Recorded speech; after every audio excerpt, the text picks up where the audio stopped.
Hey everyone, and welcome back to Vanguard for Freedom. I'm sure you've heard it before, the planet is in crisis. We need urgent action to stop man-made climate change. It's become the rallying cry for politicians, activists, and media outlets. But here's the truth. It's not as clear-cut as they make it out to be. Today, I'm going to break down some of the common myths about man-made climate change and show you why the narrative doesn't hold up when you take a deeper look. So first off, what is climate change? I'm pretty sure you all know, but let's just run over it quickly. Climate change is simply a long-term change in the average weather patterns that have come to define Earth's local, regional, and global climates.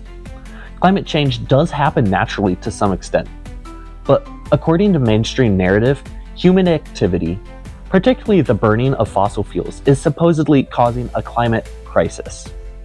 Let's dig into that claim, shall we? So, myth number one, the science is settled. One of the most dangerous myths pushed by the climate change activists is the idea that science is settled. There's no room for debate. But in reality, there's a lot of uncertainty in science. We're told that 97% of the scientists agree with the claim that humans are causing global warming, but this is kind of misleading. The 97% figure is taken on a survey of a tiny fraction of climate studies, many of which don't even specifically address the role of humans in climate change. In fact, many respected scientists and meteorologists have pointed out that climate models are wildly inaccurate, particularly in assuming how much warming will actually occur. These models are based on assumptions that we simply can't be sure about, like how much the sun's activity will change or cloud cover will evolve.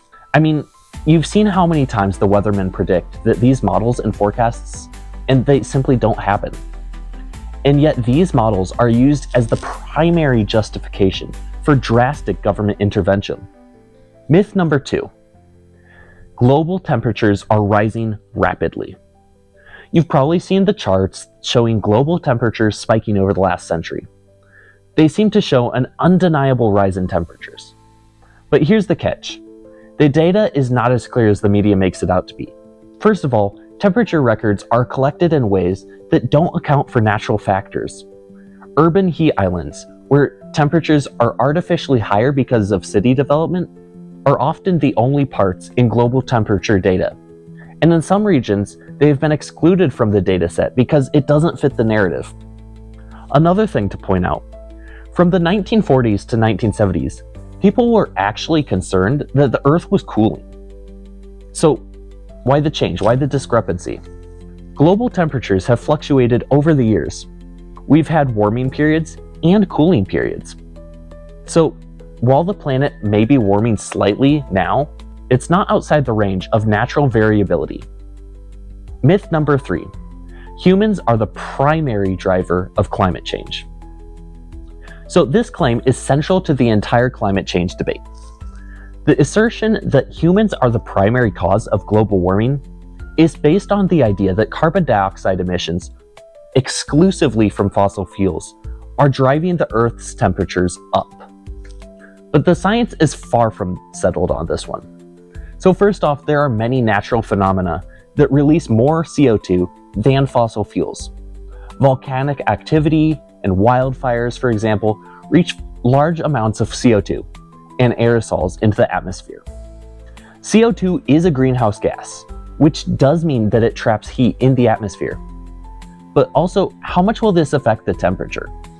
Well, CO2 emissions have been rising steadily for decades, but global temperatures haven't followed the same pattern. In fact, from 1998 to 2013, global temperatures actually stalled, even though CO2 emissions continued to climb. This is known as the global warming hiatus, or pause. And obviously this raised serious questions about how much influence human emissions really have on climate. And let's be realistic, from 1998 to 2013 is a pretty big gap.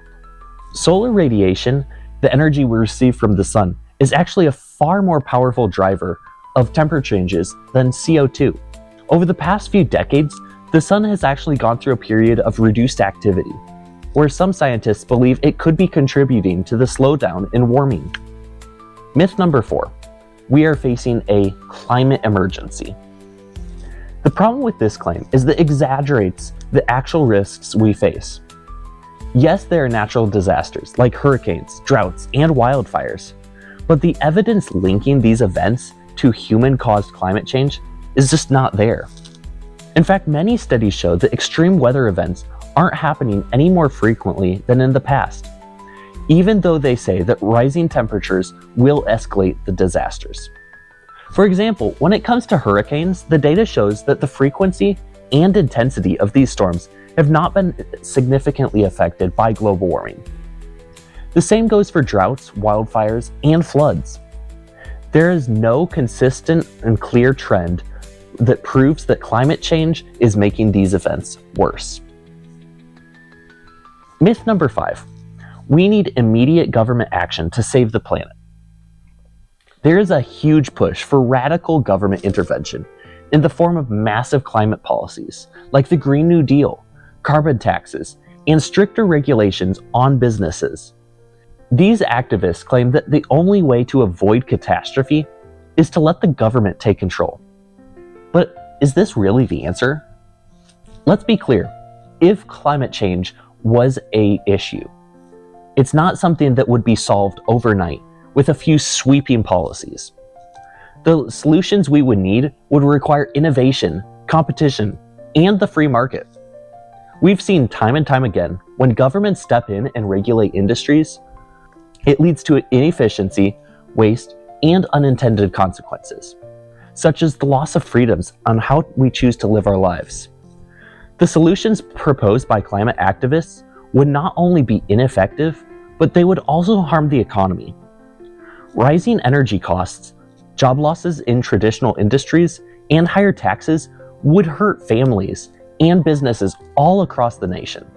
Is this really worth it for a crisis that is not as catastrophic as they say? So what does all of this mean? It means we need to stop accepting the climate change narrative without questioning it. The idea that man-made climate change is an existential threat is based on myths, half-truths, and manipulation. The science is not settled, and the data doesn't support these extreme claims. And the government intervention is not the solution. If we want a better future, one that doesn't involve handing over more power to the government, we need to focus on real solutions, ones that respect individual freedom, promote innovation, and acknowledge the complexities of our climate system. The truth is that the climate has always changed, and it always will. Our best bet is to adapt, not panic, and certainly not give up our freedom in the name of solving a problem that might not even be as urgent as they claim.